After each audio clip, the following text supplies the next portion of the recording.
Wait. This isn't gonna work.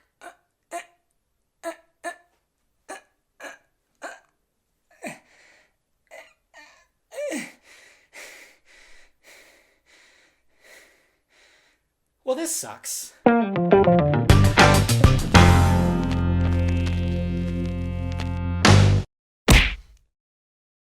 What's happening, my film nerds? David the Film Junkie here, finally bringing you a film review of Ant-Man. Apologize, guys. Yes, I saw it over the weekend, but I was gone all weekend and just been busy doing all kinds of crap. Anyways, Ant-Man! Ant-Man, of course, stars Mr. Paul Rudd, Michael Douglas, Corey Stoll, Evangeline Lilly, and Michael Pena. Are we related, man? Come on, can you hook me up? And of course, Ant-Man continues the Marvel Cinematic Universe. It kind of wraps up Phase 2, sets off Phase 3, and basically what's going on here is Michael Douglas was the original Ant-Man. He was Hank Pym. He created the Pym particle, which of course shrinks everybody down, and Corey Stoll plays his, I guess, a guy who's appointed to his company who wants that molecule, tries to replicate it, I guess, and then, so he could sell like a suit of his own. So you already established your villain right there, and you established the good guy. Of course, now that he's a little older, he can't exactly do what he did once, in the suit. He's not as agile as he once was. So he appoints Mr. Paul Rudd, who is Scott Lang, who doesn't really have luck on his side. He gets out of prison. He tries to get work, which is a hilarious scene that has to do with Baskin Robbins that I won't talk about, but it's pretty fucking hilarious. So he decides to go back into stealing stuff. But hey, guess what happens? He teams up with Hank Pym, and now he's going to put on the suit, break into Pym Technologies,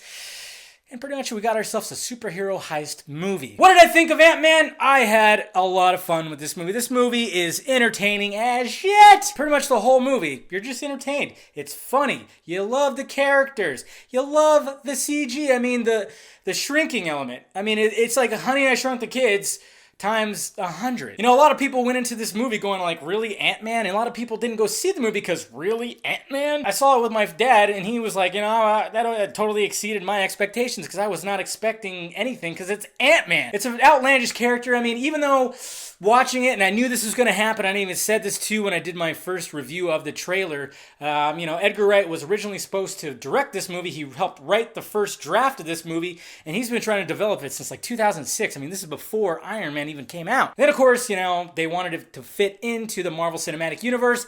Edgar Wright was like, no, I want to do my thing, and it just didn't work out. So he walked, and then you just kind of go, oh, yeah, this movie probably would have been better than Peyton Reed's rendition of it. I'm not saying it's bad. Not saying it's bad at all. No, like I said, I really enjoyed the shit out of this movie. Paul Rudd was great. You love this guy. You feel for him. You feel bad for him. And then, he's always cracking jokes, and it just fits. And then, I guess Michael Pena is probably the big time comic relief because he's just, the shit that comes out of his mouth, pretty much everything he says is hilarious because he's just that stupid friend that's smart, but he talks too fast. He gets too excited and stuff. And then, of course, he's got the Mexican accent. It just works. Even his whole team was funny. He has this Russian dude, and then of course that rapper, I forgot his name, who's also in it, and they're all funny. They're all hilarious. Michael Douglas, fantastic. It's great to see Michael Douglas just in this kind of role because Michael Douglas has always been a great actor, and this really shows right here, and it's really great. You just wish you can have a prequel and have him be the young Hank Pym. If they're going to do like some kind of Arnold thing and just redo his face, or no, some kind of Jeff Bridges thing like in, I almost said Troy. Tron! Maybe they could do that, but it would probably be weird and everybody get creeped out because I did in Tron. It was weird looking. Michael Douglas is great. Even Evangeline Lilly. Everything, the dynamic of the characters is great. The way that they exchange, the chemistry and everything like that, it works. It works really well for the movie. And like I said, the action is great. The CGI is great.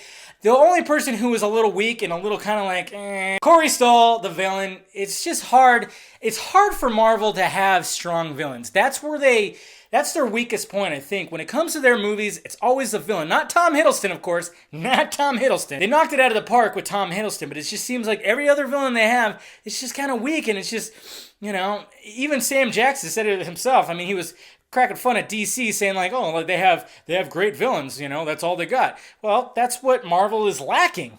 Bear Sammy. So yeah, Corey Stoll's character, who, of course becomes Yellow Jacket, he's kind of just like your normal, just cliched character, just wants to dominate everything. It's just a real fucking dick. And he's bald, so he looks like a dickhead. But the action between Ant-Man and Yellow Jacket fighting each other was great.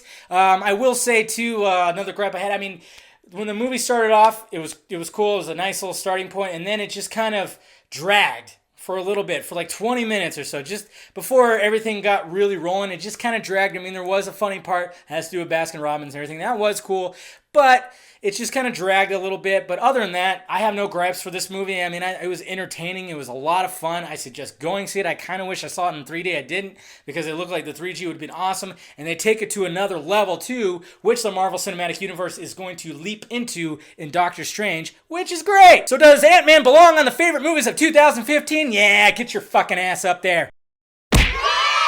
That's right, yes, Ant-Man will go on the wall.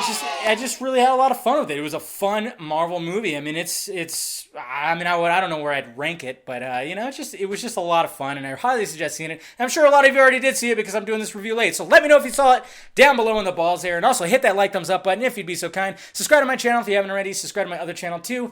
Visit filmjunkie.com for all my videos, and, yeah, just watch my videos and I'll update you on everything that's going on. It's just, anyways, guys, I'm Dave, the Film Junkie, and I brought you a film review of Ant-Man. Ant-Man. What would you do if you shrank? I think I'd hide in Evangeline Lilly's yoga pants. Yeah, I'm aware I said that out loud, but she does wear yoga pants for a brief moment in the movie. I'd hide there. Right in the best part. I'm a pervert. Bye, guys.